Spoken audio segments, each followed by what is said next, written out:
Yeah, that's not me. Hey, Morgan. Yeah, hey. How you doing? Hey, good. Good to have you here.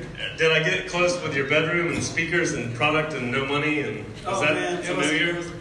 Yes, Yeah. very close. What actually. age were you?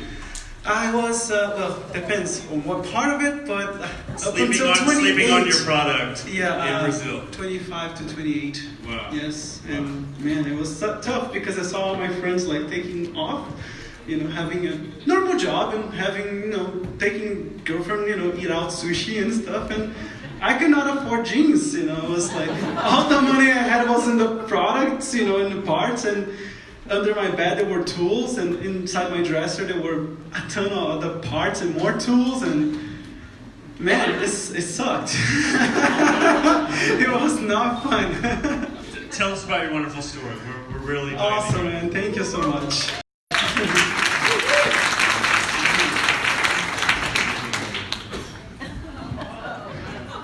This, what you're looking at, is the mess that was my bedroom in Brazil in the year of 2005. I was not a very good student, but the time I had, I dedicated a lot in making electronic circuits, like sound effects, amplifiers, and things of that nature. They were pretty rough at that time. But today you can walk into one of these stores and take home something that I created and engineered from scratch. I don't have a college degree. I had nobody incentivize me. All I did was I just made a decision that I knew what I liked to work with and I would work with it. My life wouldn't suck because of that, not eventually. I became a free bird in the year of 2006 when I decided not to go to college, but instead invest myself fully in combining my passion for electronics and music. And I was the hairy guy. Yeah. So I studied and worked like I never did before, and things were progressing extremely fast.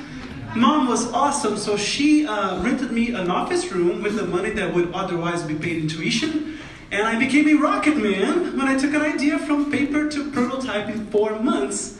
And that is kind of crazy because I was learning as I was executing, so that was pretty quick. I was very fortunate to show the end results to the open public, and that's 2008, and I was following my dreams and getting amazing feedback from complete strangers. I had people come up to me and say, Fernando, take my money so I can take home one of these units you have on its way. So I could have taken pre-orders at that time. Thank God I did not, because the production was a total disaster. Yeah, and things turned pretty blue after that. When I ordered parts for 100 units from all the sketchy suppliers you can possibly imagine, and cheap, and it did not get delivered in 3 months as agreed upon. It took 9, so it crushed the business plan, crushed my heart and soul. I decided it wouldn't stop me. So I'm like, I'm gonna try something different. As long as I can see the light, I can continue doing this crazy stuff. And that's all we need. We need the health and hope to get through the day. And I hoped that speaker, that big thing there, with a ton of buttons and sound effects and all kinds of crazy, would be like kind of the answer to all of it. It wasn't, but I found out later. The weight of it, all packed up and stuff, was 130 pounds, which I dragged all the way from Brazil to Mississippi to present it to PV Electronics. See what they think, maybe get a big check for it, which never happened. They said, Fernando, your things are pretty cool, but there are too many wires inside, we cannot manufacture this stuff. They were right. But nonetheless, the right thing to do was to build the units anyway, because I buried all my money buying the parts. So I, by myself alone, built 100 of those. I backed them, I sold them on the internet, I mailed them myself while working on a brand new version with no wires inside whatsoever, which is that. So I came up with this gorgeous piece, and I went right back to PV 11 months later. They did not pay for my design again, but they did offer me a job at their headquarters. Good job, by the way. I could not take the job because I was having such a momentum, learning so fast, that I was not willing to just, give that up for just a job. And I'm like, okay. I drove from Mississippi to Miami because, it's pretty close, and I begged for a scholarship. This is the music engineering director at the university. I'm like, man, I need a scholarship, please, please, please. Nope. So it didn't work out, and so I went right back to Brazil, and at that time I was very under pressure because things were not going well, right? So I gave up the office, and that was brutal, honestly. And I gave up the office, and with the money I paid a tutor, Marcio Vieira, for Brazil, obviously, and he taught me the calculus and the math that I never had because I didn't go to college. And then I was running on the faith that with that knowledge, plus the money from the sales, I could work on my new idea. Problem was that I was working out of my bedroom, and I promised you that 3 years of this, sleeping and waking up to the stuff, will break you. It was not nice. Anyhow, I pulled through it, and I came up with this really nice equipment, and I made a video to show what it was, what it does, and why you should have one. So I had some Hollywood nights in my grandpa's garage. Shortly after, a company from LA reached out and said, Fernando, we're very interested in your design. We want to pay for it. Come here, let's talk business. I was like, whoo, finally!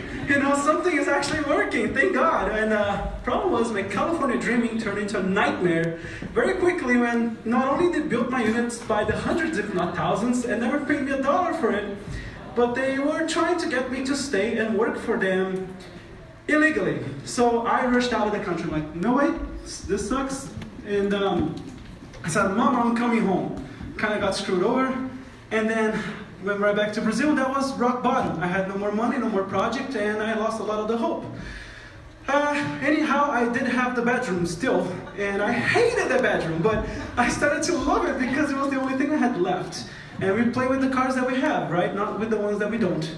Well, sure enough, I needed a job, but if I were to write a curriculum, it would have been laughable, as I had no academia. So I created a YouTube video instead, showing myself doing the things that I claim to know, and I sent not to HR, but to R&D of several companies here in the US. And then, well, that was the miracle.